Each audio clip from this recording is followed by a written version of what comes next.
Ito mga kapare ko ay ang kalalabas pa lang ng Poco F7 Pro. At marahil ngayon, alam na ninyo yung mga nadagdagin o sa mga na-upgrade sa Poco F7 Pro. Pero ang tanong, kamusta yung pinaka-overall gaming capability nito sa mga game na madalas nating nilalaro? Kaya sa video na to, isasalang natin to sa ating extreme gaming test. Na kung saan, lalaroin natin itong ating 16 high demanding graphics game and then maglalaro din tayo dito ng emulated game at tuloy-tuloy natin yan lalaroin ng walang humpay at isasagad natin yung settings para makita natin yung pinaka-overall performance nito pagdating sa gaming, kamusta yung thermal gada game, ano yung mga optimization na ginawa ni Poco para dito, and also kamusta yung battery capability. Kaya kung pinag-iipunan at pinag-iisipan nyo ng bilhin itong Poco F7 Pro para sa gaming, nasa tamang video ka. And I hope makatulong sa'yo itong gagawin nating testing. Kaya kung interesado ka, tara, pag-usapan natin. Okay, quick recap muna tayo. Ginamitan lang naman tong phone na to ng chipset na Snapdragon 8 Gen 3. At sa dami na ng phone na na-review ko and also nagawang ko ng extreme gaming test na merong Snapdragon 8 Gen 3, alam ko na maganda yung performance ng mga phone na yon. Pero ang tanong, kamusta yung ginawang optimization ni Poco dito para ma-utilize natin yung performance ng Snapdragon 8 Gen 3? Anyway, pagdating naman sa preparation, syempre, nagsimula tayo ng extreme gaming test sa 100% and then Wi-Fi network yung gagamitin natin dito. Sinetup ko rin yung ating brightness sa 75% and then naka 50% naman yung ating volume. At pagdating naman sa room temperature, naglalaro ng 30 to 31 degree Celsius. Ngayong alam na ninyo lahat, tara simulan na natin yung extreme gaming test. So, yung una nating nalaro dito is itong solo leveling. Pagdating sa settings niya, sinagad lang natin 60 FPS settings, very high yung graphics and also very high din yung resolution. Pagdating sa nakuha nating performance dito, decent naman at maganda yung naging gaming experience natin. Actually, nakakuha tayo dito ng 55 to 60 FPS as maintaining FPS niya, pero may mga pagkakataon na bumababa ito ng 40 FPS and also 35 FPS to 30 FPS. Yung pinaka-lower na natala namin dito is 30 dahil marami ng mga animation na nangyayari, lalo na nung mayroon ng mga shadows sa sobrang dami kapag nagsa-side quest tayo. Pero sa main quest naman, nakakakuha tayo dito ng decent 60 FPS. Naglalaro ng 50 to 60. And take note, ginagamit din natin dyan yung ating Shadow Army and also meron ding mga monster. But for some reason, talagang bumababa ng 30 FPS kapag nagda-dungeon quest or nagsa-side quest tayo. But anyway, kung usapang solo leveling, nakakuha naman tayo ng decent performance. Siguro kung mas gusto natin makakuha ng maintaining FPS sa 60, kinakailangan natin mag-tweak ng graphics settings. Anyway, pagdating dito, after ng 30 plus minutes sa paglalaro, umabot ng 39 to 40 degrees Celsius yung nakuha nating temperature. Next naman natin sinalang dito mga kaparkoy is itong Genshin Impact. Highest graphical preset settings and then naka 60 FPS tayo dito. Pagdating sa nakuha nating performance dito, the same ng solo leveling. Maganda and also decent. Actually, nakakuha tayo dito ng 55 to 60 FPS as maintaining FPS. Kaya smooth yung gameplay natin dito. Pero nakakuha pa rin tayo dito ng FPS drop pero papitik-pitik lang naman. Bumababa siya ng 48 to 50 FPS kapag marami ng monster at saka kapag nag-i-spam tayo ng skill. Nag-testing din kami dito sa PvP at nakakuha tayo dito ng 52 to 60 FPS maintaining yan mga kaparagoy. And then nakakuha lang tayo dito ng drop na 50 FPS and same scenario. At mas malala nga dito sa PvP dahil napakadaming animation dito dahil ilang player kayo dito magkakasama. But anyway, pagdating dito sa kanyang Genshin Impact performance, wala tayong magiging problema at all. And after ng 30 minutes sa paglalaro, nakakuha tayo dito ng 42 to 43 degree Celsius lang. At dahil nasa usapang Genshin Impact na tayo, share ko sa inyo yung limited collaboration ng Ugreen at saka ng Genshin Impact. And kung Genshin Impact player or fanatic ka, for sure magugustuhan mo itong mga collectibles na to. At itong mga to ay ang Nexode 65 watts gun charger at ang Nexode 20,000 mAh power bank. Bali pagdating sa design ng dalawang product na to, as you can see, Genshin Impact na Genshin Impact yung dating dahil makikita natin dito yung kanilang collaboration concept which is si Kinich. So kung bias niyo to or kaya isa to sa mga favorite character nyo sa Genshin Impact, for sure magugustuhan nyo mag-collect nitong mga to. Ang isa pa sa nagustuhan ko dito, nag-include sila ng mga Genshin Impact symbol sa paligid ng dalawang to. Syempre, hindi pwedeng mawala yung kanilang collaboration logo which is Ugreen X Genshin Impact. As you can see, nandyan sila at maganda rin yung design kung ako yung tatanungin. At yung isa sa pinaka nagustuhan kong detail dito, makikita natin si Ahaw kapag inopen natin yung 20,000 mAh power bank. Ayun siya, ang cute, di ba? Anyway, dahil nga gun charger and also power bank to, the same tayong pwede mag-charge sa dalawang to. Bale, pwede tayong mag-charge ng tatlong device sa both charger and also power bank. And the same lang din na kaya mag-charge ng dalawang to ng laptop. At ang maganda dito, flight approved din itong ating 20,000 mAh power bank. Anyway, kung interesado kayo dito, ilalagay ko yung link dyan sa description down below. And kung gusto nyong manalo or magkaroon ng mga collectible items na to, kinakailangan nyo lang mag-register dyan sa ongoing giveaway ni Ugreen. Ilalagay ko po yung link dyan sa description down below. And I hope manalo yung mga kapare-koy natin. Anyway, ilalagay yung link dyan sa pin comment and also sa description. Check na lang po ninyo. Walang pahinga-pahinga at next naman nating sinalang dito is itong Devil May Cry. Usually, isa to sa favorite game ko noon. But anyway, pagdating sa settings nito, sinetap natin sa pinakasagad na settings. Super high graphics and then 120 FPS. At pagdating sa naging gameplay natin dito, sisiw na sisiw dahil nakakuha tayo dito ng solid and maintaining 120 FPS. But actually, meron pa rin naman tayo natala dito na FPS drop. Bumababa siya ng 115 pero papitik-pitik lang naman lalo na kapag meron mga post scene, lalo na kapag meron mga kwento-kwento. Yan, makikita natin yan. But then overall, pagdating sa gameplay, wala tayong naging problema dito. And after ng almost 30 minutes sa paglalaro, nakakuha tayo dito ng 40 degree Celsius lang. Walang pahinga-pahinga again. Next naman nating nalaro dito is itong WoW. Pagdating dito, sinetap natin sa 60 FPS and then yung graphics sa high and then sagad na lahat ng settings na nasa ibaba nito. And then after nyan, nakakuha tayo dito ng decent and okay na FPS which is 53 to 60 as maintaining. Bale, hindi siya nag-permanent 60. Talagang palipat-lipat siya sa 53 to 60. And then yung pinakamababang FPS na nakuha natin dito is 38 FPS pero bumalik din naman agad. And actually, nangyayari lang naman yan sa boss fight. Bale, naglalaro ng 38 to 45 FPS yung nakukuha natin doon. Actually, hindi naman naging surprising yung nakuha natin na FPS dito dahil halos naman lahat ng game na na-testing ko dito talagang bumababa yung nakukuha na lang FPS kasi hindi pa nga ganun ka-optimize itong WoW. So yung best solution para makakuha tayo dito ng magandang frame rate ibaba yung graphics settings pagdating sa Poco F7 Pro. And then after ng almost 30 minutes sa paglalaro pumalo ng 45 to 46 degrees Celsius yung nakuha natin sa WoW. And actually mataas po talaga yan kapare-koy as in. At isa tong game na to sa nakakuha ng pinakamataas na temperature dito sa whole gaming test natin. Anyway, walang pahinga-pahinga kahit na mainit pa yung phone sinalang agad natin yung Diablo Immortal. And then pagdating dito, max out settings lang ulit, high resolution and then 60 FPS settings. And then pagdating sa nakuha nating gameplay dito nakakuha tayo ng decent 58 FPS as maintaining. And then pumapalo din nga pala to ng 60 FPS pero hindi nagmi-maintain. Bale, nasa 50 to 60 yung pinaka-maintaining FPS niya. And then nakakuha pa rin tayo dito ng drop pero papitik-pitik lang naman lalo na kapag nasa raid tayo or nasa dungeon. Nakakuha tayo dito ng 40 to 45 FPS na FPS drop. But in overall, pagdating sa gameplay natin, walang ka-problema pagdating dito. Playable na playable. And then after ng ilang minuto paglalaro, nakakuha tayo dito ng 44 to 45 degrees Celsius. Actually, mataas din yung nakuha nating temperature dito pero nakatulong din kasi dyan yung taas ng temperature ng WoW kanina kaya hanggang dito, mataas pa rin yung nakuha natin. But tingnan natin sa susunod na mga game kung ganun pa rin ba. Next naman natin sinalang dito is itong Desert Mobile. Shoutout nga pala sa mga nag-PM and also nag-email sa akin about sa game na to. Maganda rin siya at nagustuhan ko rin. Anyway, pagdating sa settings, sinetap natin to sa highest, high, and then 60 FPS. And then, pagdating sa nakuha nating gameplay dito, sisiw na sisiw, pwede natin pabayaan yung mismong game kasi automatic naman to. Nakakuha tayo dito kapare-koy ng 60 to 63 FPS. I think kaya nito mag-render ng 90 to 120 FPS but I don't know kung saan settings part yun. But yeah, pagdating dito, nakakuha naman tayo ng decent and also maintaining 60 to 63 FPS at walang drop na nangyari. Dahil sa tingin ko, optimize tong game na to. By the way, naalala ko nga pala dito yung ating Run Online. Ang ganda kasi ng graphics. Shoutout nga pala sa mga developer nito. Ang lupit ng game. Anyway, after ng ilang minuto paglalaro, nakakuha tayo dito ng 38 to 39 degree Celsius lang. So, mas bumaba unlike kanina. Walang pahinga again. Next naman natin lalaro dito is itong Zenless Zone Zero. Sinetap natin to sa pinakasagad na settings, yung rendering and also yung effects quality nakasetup sa high.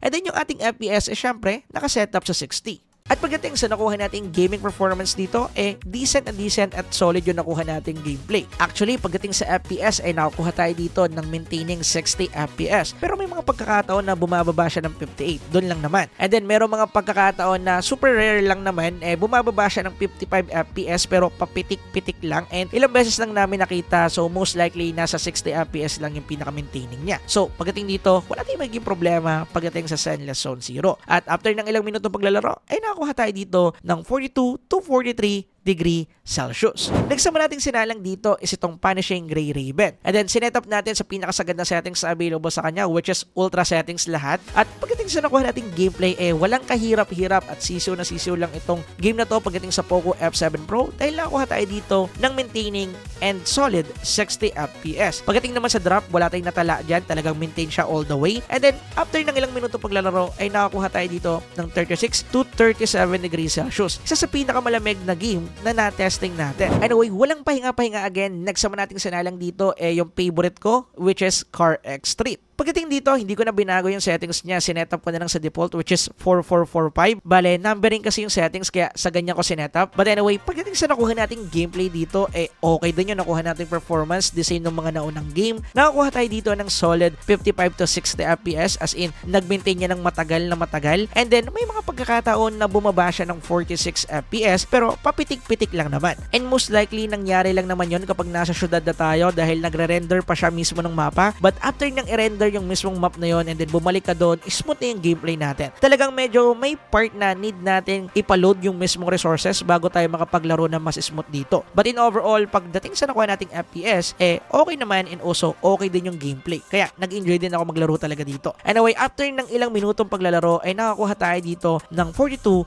to 43 degree Celsius lang. And then after mismo ng CarX Street gameplay, umabot na ng 4 hours and 17 minutes yung gameplay natin dito. At dito na rin nalobat itong ating Poco F7 Pro. Bale, pumalo siya ng 5%, so pinutol ko na dito para tuloy-tuloy yung gameplay natin mamaya. And then ito naman yung kanyang power consumption. And actually, pagdating sa kanyang battery capability, masasabi kong average lang talaga to pagdating sa gaming. But don't worry, mamaya natin pag-uusapan yan sa dulo ng video para tuloy-tuloy at walang putol yung gaming test natin. So, doon natin pag-usapan mamaya sa dulong part. Anyway, sinalip ako na agad to sa charger niya at walang pahinga-pahinga, naglaro agad tayo. By the way, wala nga palang bypass charging tong Poco F7 Pro, kaya yes, mag-charge tayo habang naglalaro. But anyway, support na to, isasalang na natin yung mga shooting games. At dito, walang pahinga-pahinga, next ating sinalang Call of Duty Mobile. Sinetup natin sa pinakasagad na settings, bale mid graphics and then ultra frame rate dahil yan yung condition para ma-activate natin yung ultra. At pagdating sa naging gameplay natin dito, sisiw na sisiw, walang kahirap-hirap, nakakuha tayo ng 120 FPS pagdating sa MP, no drop yan mga kaparagoy. And then pagdating naman sa BR ay nakakuha tayo dito ng 90 FPS. So, wala na tayong masyadong pag-uusapan pagdating sa CODM dahil hindi naman ganong kabigatan itong game na to. Anyway, after ng 2 rounds sa paglalaro sa MP and then 1 round naman sa BR, ay nakakuha tayo dito ng 37 to 38 degree Celsius lang. Walang pahinga-pahinga, next naman natin sana lang dito is itong Warzone Mobile. And then dito, max out settings lang ulit, high graphics and uncapped FPS.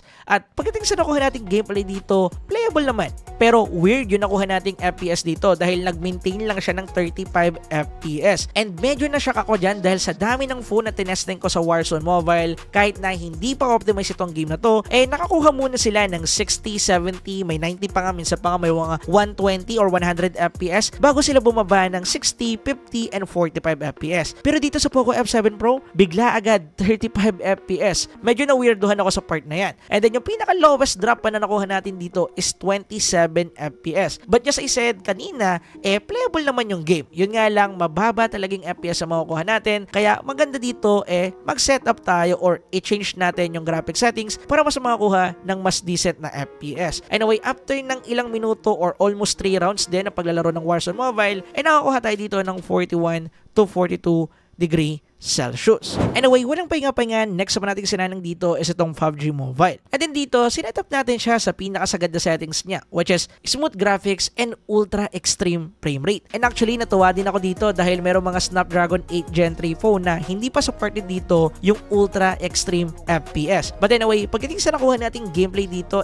decent na decent dahil nakakuha tayo dito ng solid and maintaining 120 FPS all the way sa mismong gameplay natin. But nung nag-double check kami ng footage, napansin namin na bumababa pa rin naman pala siya ng 119 to 117 FPS, pero papitik-patik lang at ilang beses lang din namin nakita mga kaparagoy, as in mga ilang beses bilang lang sa daliri namin. But yeah, bumababa siya ng 117 and actually kung wala kayong FPS meter, hindi nyo yan mapapansin. Anyway, kung usapang PUBG Mobile lang, wala tayong magiging problema pagdating sa phone na to. And after ng 1 round na umabot din ng almost 30 minutes, nakakuha tayo dito ng 41 to 42 degree Celsius lang. Anyway, next naman natin nating nilaro dito at marami din mga nagre-request, which is Arena Breakout. Pagdating sa settings, sinetup natin to sa smooth graphics and then ultra FPS. At pagdating sa nakuha nating performance dito, smooth naman at solid. Wala tayong magiging problema. Nakakuha tayo dito ng 60 FPS all the way sa mismong gameplay natin. And then kapag nandun tayo sa searching process, bumababa siya ng 58. But anyway, in overall, wala tayong magiging problema pagdating dito sa Arena Breakout. Anyway, nakakuha tayo dyan ng 37 to 38 degrees Celsius after ng ilang minutong paglalaro. Anyway, next naman natin sinalang dito is itong Blood Strike. And then dito, sinetup natin siya sa extreme FPS, ultra graphics, and ultra resolution. And then, pagdating sa naging gameplay natin dito, wala tayong naging problema. Smooth yung gameplay natin all the way. And then, nakakuha tayo dito ng solid 120 FPS. And then, merong pagkakataon, which is sa dulong part na, bumaba sa 90 FPS yung FPS natin dito. But anyway, in overall, smooth yung naging gameplay natin pagdating sa Blood Strike. At yung nakuha nating temperature dito after ng 2 rounds ng paglalaro ay umabot ng 41 to 42 degree Celsius lang. Next naman nating sinalang dito is itong Firelight 84. And then dito, sinetup natin sa HD graphics and then extreme FPS. At pagdating sa nakuha nating FPS dito, nakakuha tayo ng decent 120 FPS. Kaso nga lang, katagalan sa mismong paglalaro natin, bumaba to ng 80 to 90 FPS at dun na lang siya nag-maintain. And then, meron mga part na bumababa siya ng 60 to 70 pero papitik-pitik lang naman, bumabalik din agad sa 80 to 90 FPS, which is nice pagdating dito. And yeah, in overall, okay naman yung naging gameplay natin. Kaso nga lang, medyo weird yung FPS niya dito. At pagdating sa thermal, nakakuha lang tayo dito ng 42 to 43 degree Celsius lang. Anyway, next naman nating sinalang dito mga kapare ko is itong GTA San Andreas. Oh shit, here we go again. By the way, ito yung GTA San Andreas sa Netflix, hindi po to crack or kung ano man. Bali, pagdating sa settings neto, wala tayong FPS settings, bali resolution lang yung meron. At sinetup natin siya sa pinakasagat, which is max. And then, pagdating sa kanyang FPS dito is 30 FPS lang talaga, as in ito yung maintaining. May mga na-check na rin ako naglaro dito at 60 FPS lang talaga yung nakukuha nila. And yeah, pagdating dito sa GTA San Andreas, wala tayong magiging problema. And by the way, kung may Netflix kayo, try nyo laruin to. Kasi mas maganda yung graphics dito, para siyang remastered type. Anyway, nakakuha tayo dito ng 38 to 39 degrees Celsius after ng ilang minutong paglalaro. Next naman nating nalaro dito nagsalang na tayo ng emulated game. Bale, yung una nating nalaro dito is itong Naruto Ninja Ultimate Storm. Bale, in overall, wala tayong naging problema sa gameplay neto. Pero may gusto nang akong explain sa part na to. Ito yung medyo problem ngayon ng Snapdragon 8 Gen 3 kasi nga bago-bago lang din tong chipset to kahit last year pa siya ni-release. Ang problema kasi ngayon, ang hirap makahanap ng graphics driver niya dahil ilang personal developer lang yung gumagawa. Yan din yung problem ng 8 Elite ngayon dahil wala akong nakita na kahit isang graphics driver para sa 8 Elite. Kaya halos lahat ng game na tinatry ko sa kanya sa UC Emulator, nagka-crash siya at hindi napiplay. Unlike dito sa 8 Gen 3, smooth yung nakuha nating performance sa game na nilaro natin. Anyway, after ng ilang minuto at ilang rounds sa paglalaro dito sa Naruto, nakakuha tayo dito ng temperature na 39 to 40 degree Celsius. And then next naman natin sinalang dito is itong Demon Slayer. And then dito, nakakuha naman tayo ng decent 30 FPS lang din. At pagdating nga pala sa FPS na makukuha natin dito, nakadepende sa settings natin sa mismong Yuso Emulator. And just I said, based nga doon sa kanyang graphics driver, wala tayong way or wala tayong option na mag-adjust ng settings dito dahil dito lang siya supported sa ganitong settings. At kung makikita ninyo dito, meron tayong mga glitches na napapansin or merong mga noticeable na glitches dahil nga gaya na sinabi ko, hindi pa ganun ka-optimize yung kanyang graphics driver. So, kailangan pa rin talaga natin mag-antay ng mga developer para dito. And pangalawa, ito rin yung reason kung bakit hindi ako nagsuswitch ng aking gaming phone na naka-Snapdragon 8 Gen 2 dahil optimize siya sa mga emulated game, which is nakikita natin sa 8 Gen 3 na hindi pa ganun. Siguro bibilang pa tayo ng buwan para maging optimize siya pagdating dito. Anyway, after ng ilang rounds at ilang minutong paglalaro, nakakuha tayo dito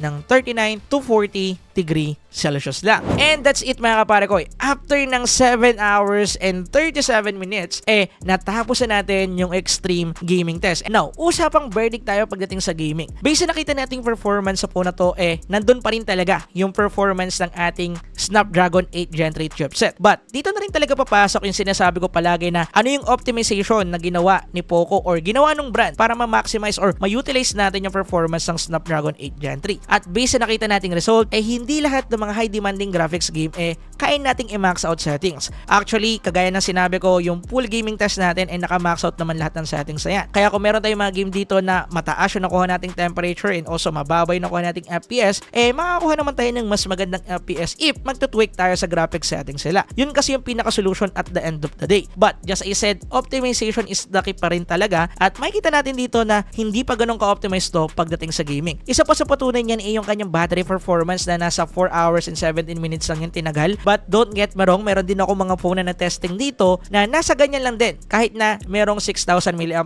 battery capacity. Bale, hindi ko naman sinasabi na mababa yung nakuha nating result pero mediocre siya or sakto lang pagdating sa isang 6,000 mAh.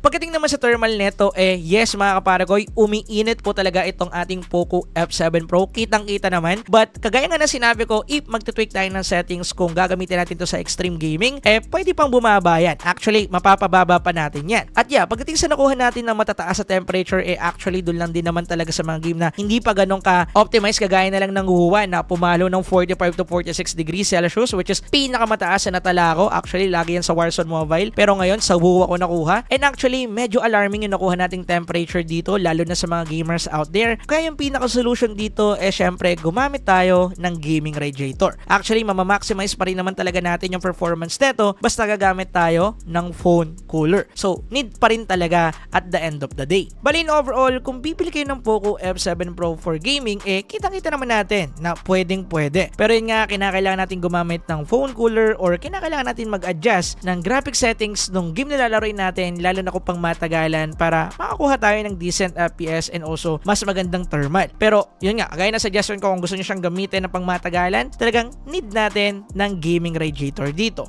Anyway, iiwan ko nga pala dito yung full review natin ng Poco F7 Pro kung sakaling hindi nyo pa napapanood. And also, mag-iiwan din ako dito ng isang phone na okay yung performance kaysa dito sa Poco F7 Pro. Check na lang ninyo.